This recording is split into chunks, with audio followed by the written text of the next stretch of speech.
नमस्कार. MPSC आणि UPSCची तयारी करताय? मग भारतीय राज्यव्यवस्था हा विषय किती महत्त्वाचा आहे हे वेगळं सांगायला नको. आणि याच विषयातला एक एकदम कळीचा मुद्दा म्हणजे मुख्यमंत्र्यांची घटनात्मक भूमिका.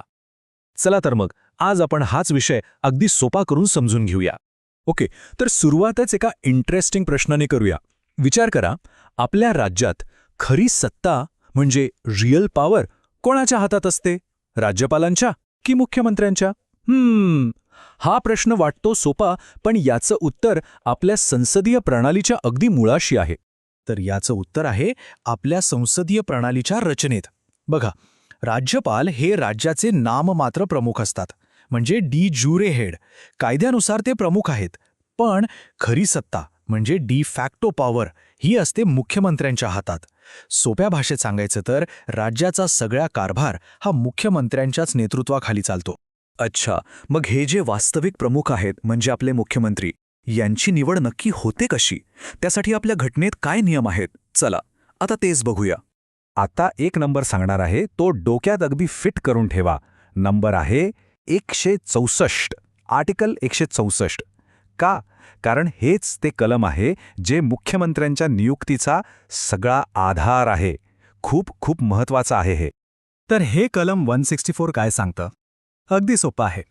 निवडणुकीनंतर विधानसभेत ज्या पक्षाला स्पष्ट बहुमत मिळतं त्या पक्षाच्या नेत्याला राज्यपाल मुख्यमंत्री म्हणून नियुक्त करतात. सिंपल. पण समजा कुठल्याच पक्षाला स्पष्ट बहुमत मिळालं नाही तर?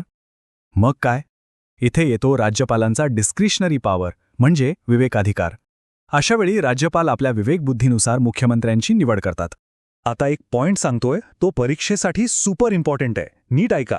एखादी व्यक्ती जी आमदार किंवा विधान परिषद सदस्य नाहीये ती सुद्धा मुख्यमंत्री बनू शकते. हो, हे शक्य आहे, पण यात एक मोठी अट आहे. ती म्हणजे मुख्यमंत्री म्हणून शपथ घेतल्यापासून बरोबर 6 महिन्यांच्या आत त्यांना विधानसभेवर किंवा विधान परिषदेवर निवडून यावंच लागतं. नाहीतर मुख्यमंत्रीपद सोडावं लागेल. चला, मुख्यमंत्र्यांची नियुक्ती तर झाली, पण ते एकटेच राज्य चालवतात का? नाही, त्यांच्यासोबत एक पूर्ण टीम असते, म्हणजे मंत्रिमंडळ. आणि या टीमचे कॅप्टन असतात मुख्यमंत्री. तर पाहूया हे कॅप्टन आपल्या टीमचं नेतृत्व कसं करतात. ही प्रोसेस पण अगदी सरळ आहे. बघा, आधी राज्यपाल मुख्यमंत्र्यांची नियुक्ती करतात. मग मुख्यमंत्री म्हणजे आपले कॅप्टन आपल्या टीममधल्या खेळाडूंची म्हणजे मंत्र्यांची एक लिस्ट राज्यपालांना घेतात. त्यांच्या सल्ल्यानेच राज्यपाल इतर मंत्र्यांना शपथ देतात. एवढंच नाही तर कुणाला कुठलं खातं द्यायचं आणि अगदी गरज पडल्यास एखाद्या मंत्र्याला राजीनामा द्यायला सांगण्याचा अधिकारही फक्त आणि फक्त मुख्यमंत्र्यांकडेच असतो. आता एक खूप इंटरेस्टिंग कॉन्सेप्ट आहे, सामूहिक जबाबदारी म्हणजे कलेक्टिव्ह रिस्पॉन्सिबिलिटी. याचा अर्थ काय? याचा अर्थ असा की संपूर्ण मंत्रिमंडळ हे एका जहाजासारखं आहे. ते एकत्रच तरंगतं आणि एकत्रच बुडतं. म्हणजे जोपर्यंत विधानसभेत बहुमत आहे तोपर्यंत सरकार आहे. पण जर एखाद्या मंत्र्याविरुद्ध अविश्वास ठराव पास झाला ना, तर फक्त तो एकटा मंत्री जात नाही, तर पूर्णच्या पूर्ण मंत्रिमंडळाला राजीनामा द्यावा लागतो. They sink or swim together. आता पुढचा आकडा 15%. फक्त 15%. हा आकडा खूप महत्त्वाचा आहे. का? कारण हा आकडा मंत्रिमंडळाच्या आकारावर एक बंधन घालतो, एक लिमिट सेट करतो. बरोबर. 2003 साली जी 91वी घटनादुरुस्ती झाली त्यानुसार मुख्यमंत्री आणि इतर सगळे मंत्री मिळून त्यांची एकूण संख्या विधानसभेच्या एकूण सदस्य संख्येच्या 15%पेक्षा जास्त असू शकत नाही. हे का केलं गेलं असेल? यामागचा उद्देश होता की जम्बो मंत्रिमंडळं बनवू नयेत, ज्याने प्रशासकीय खर्चही वाढतो. म्हणून ही मर्यादा घालण्यात आली. ओके, तर नियुक्ती झाली, मंत्रिमंडळ बनलं. आता बघूया मुख्यमंत्र्यांचे अधिकार आणि त्यांची कर्तव्य काय आहेत ते.